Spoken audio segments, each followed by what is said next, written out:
Je m'appelle Jean-Paul Yonnet et je travaille sur les applications des aimants permanents depuis plus de 45 ans.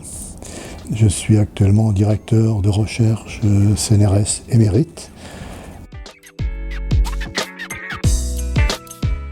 Notre contribution, ça a surtout été de participer au calcul et à l'optimisation des systèmes à aimants dans les prises. Calculer les forces d'attraction, les couples, en même temps que le choix des matériaux, etc. Tout ça. Bon, d'une part sous forme de calcul analytique pour avoir des ordres de grandeur déjà de ce qu'on peut obtenir, mais aussi beaucoup de calculs numériques avec des logiciels d'éléments finis comme le logiciel flux. En fait, il ne faut pas simplement calculer la force de collage, c'est un peu plus compliqué que ça, parce qu'on a le chariot qui porte les contacts qui est en retrait, donc il faut avoir une force suffisante pour faire avancer ce chariot, avoir le contact avec une pression suffisante, et puis après il faut que quand on se déconnecte, les forces soient suffisamment faibles pour qu'on ait une très bonne sécurité.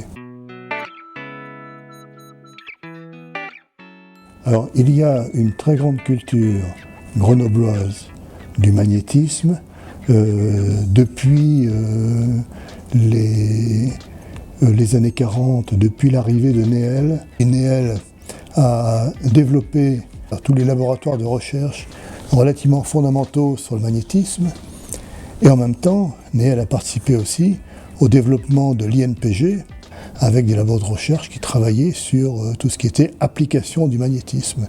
Grenoble est toujours resté l'un des principaux pôles de recherche en magnétisme.